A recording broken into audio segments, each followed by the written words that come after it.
Global cues. क्या ये permanent है, सस्टेनेबल है? राधिका राव हमारे साथ जुड़ रही है। Radhika, good morning. ET now स्वदेश पे आपका स्वागत है। इस तरह का पॉजिटिव ग्लोबल सेंटिमेंट हमने बहुत दिनों से नहीं देखा। आप किस तरह से देख रहे हैं? ये देखिए, हमारे गेस्ट भी हमारे साथ शॉर्टली जुड़ेंगे, टेक्निकल गेस्ट चिराग कबानी और भी लोग जुड़ेंगे, लेकिन अभी हम राधिका के पास जाते हैं। राधिका, ये जो चेंज इन सेंटिमेंट हुआ है, कंसिडरेटरी कॉन्वर्सेशन शायद आए, क्रूड कोलैप्स किया, आप कितना कंट्रीब्यूशन कौन से फैक्टर को दे रही हैं? हाय, गुड मॉर्निंग। ये जरूर एक रिलीफ रैली था। आई थिंक जो हमने देखा कि ऑयल प्राइसेस फॉर इंस्टेंस 110 से 130 सिर्फ ओवर द वीकेंड रैली हुआ था, वो कंसिडरेबल जियोपॉलिटिकल प्रीमियम था उस प्राइस में।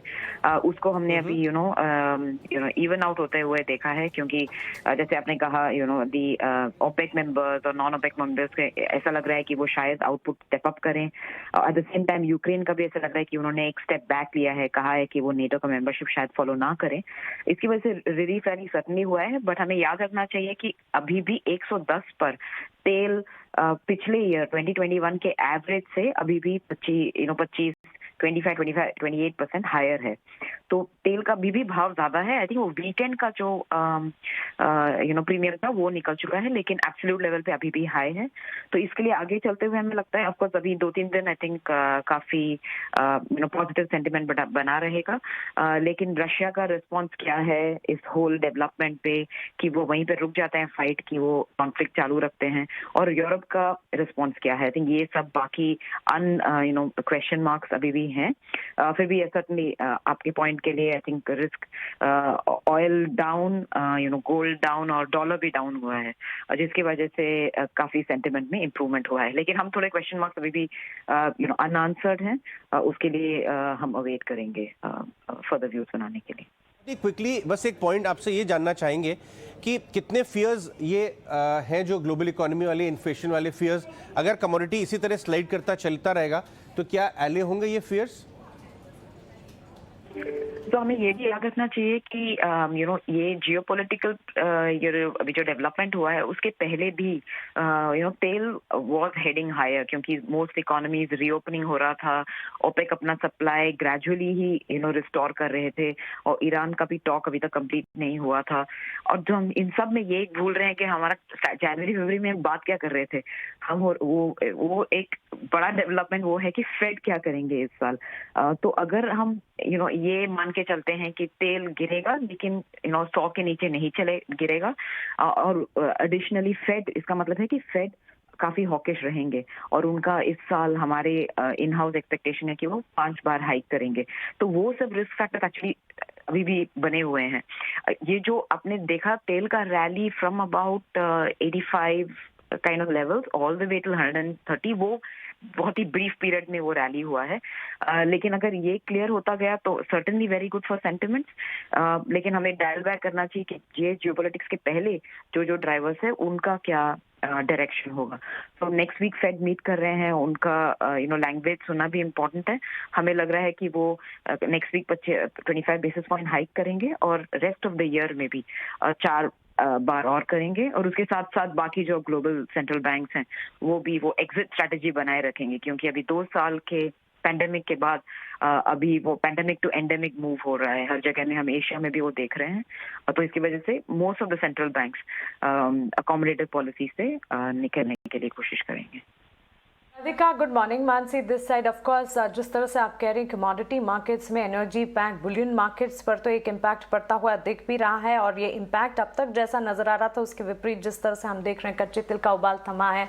साथ ही गोल्ड, सिल्वर, बुलियन मार्केट में भी एक डाउन ट्रेंड जो नजर आ रहा है पॉजिटिवली साबित हो सकता है भारतीय बाजार के लिए। हालांकि आज के लिए सेशन काफी इवेंट स्पेसिफिक है तो देखना होगा। हावेवर इंडियन मार्केट्स नेविगेट कर रहे हैं रशिया यूक्रेन कॉन्फ्लिक्ट्स को, और इन कॉन्फ्लिक्ट के बीच में किस तरह से यहाँ पर ट्रेंड करना है, ट्रेड करना है, ये देख रहे हैं। ऑफ कोर्स इस ट्रिगर को हम डिस्काउंट करते हुए पिछले 2 सेशन से पॉजिटिविटी दिखा रहे हैं, लेकिन बैंक्स पर्टिकुलरली और साथ ही करेंसी पर भी एक इसका इम्पैक्ट पड़ता हुआ दिखा। बैंकिंग शेयरों में जिस तरह से हम देख रहे हैं, कल के सत्र में भी हमने देखा सरकारी निजी बैंक क्षेत्र अच्छे लेवल्स पर ट्रेड कर रहे थे। सेक्टर स्पेसिफिक एंड करेंसी पर आपका आउटलुक?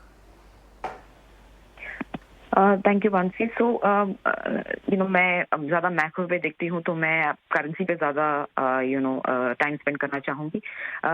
जो करेंसी में जो उछलाव आया था वो एक डॉलर करेंसी पे, मतलब जो रुपी डिप्रिशिएट हुआ था, कपल ऑफ रीजन से हुआ था। एक था ये था कि ब्रॉडर डॉलर रैली हुआ, और ऑयल प्राइसेस भी काफ़ी गेन हुआ था, उसकी वजह से there was a risk of event.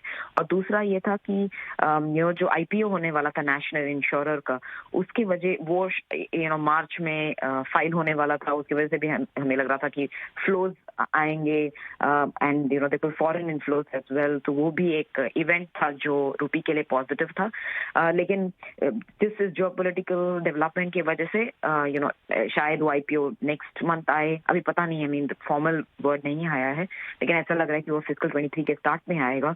तो उसकी वजह से वो फ्लोज आते हुए नहीं दिख रहे हैं, प्लस तेल और डॉलर भी हाई थे। लेकिन ये तेल और डॉलर का भी रिवर्स होता हुआ लग रहा है। जैसे मैंने पहले कहा, रिवर्सल इज गुड, लेकिन हमें स्टार्टिंग पॉइंट देखना चाहिए कि हम कहाँ थे और अभी भी रिवर्सल के बाद कहाँ हैं। इसी वजह से हमें लगता है कि करेंसी में सर्टेनली आज मोड ऑफ स्ट्रेंथ होगा, क्योंकि डॉलर इंडेक्स जो है ओवरनाइट 99 से 98 की तरफ गया है। तो हमें लगता है कि 76 या बिट बिलो भी हो सकता है डॉलर रुपी में गैप डाउन, लेकिन उसके बाद सस्टेन करना मुश्किल है, क्योंकि ब्रॉडर डॉलर हमें भी ऐसा लग रहा है कि जियोपॉलिटिक्स की वजह से, हॉकिश फेड की वजह से, इन्फ्लेशन कंसर्न की वजह से ग्लोबली स्टेडी टू फर्म रहेगा। इसके वजह से डॉलर रुपी भी हम एक्सपेक्ट कर रहे हैं कि बढ़ेगा। हमारा अगेन जियोपॉलिटिक्स को keep it aside, before it in Jan Feb itself हमें लग रहा था कि ग्रेजुअल पेस में dollar rupee will go towards 77। ये जो मूवमेंट हुआ पिछले 15 दिन में वो काफी शार्प था, लेकिन अभी अगर स्टेबलाइज हुआ तो अभी हमें लगता है कि चैनल में ग्रेजुअली डॉलर रुपी हायर जाएगा, again going into Fed hikes. उसके बाद हम स्टेबलाइजेशन एक्सपेक्ट कर रहे हैं। राधिका, तो उसके बाद स्टेबलाइजेशन, फिलहाल तो यूएस डॉलर और आईएनआर की आप जो इक्वेशन देख रहे हैं वो एक रेजिस्टेंस की तरफ जाहिर तौर पर दिखाई दे रही है, लेकिन देखना होगा कि अब फेड की कमेंट्री किस तरह से आती है। रेट हाइक तो इमिनेंट है, लेकिन कमेंट्री पर ध्यान देना बहुत जरूरी है जो अगले हफ्ते लाइंड अप है। बहुत बहुत शुक्रिया राधिका आज सुबह हमें समय देने के लिए और अपना व्यू हमारे व्यूअर्स के साथ शेयर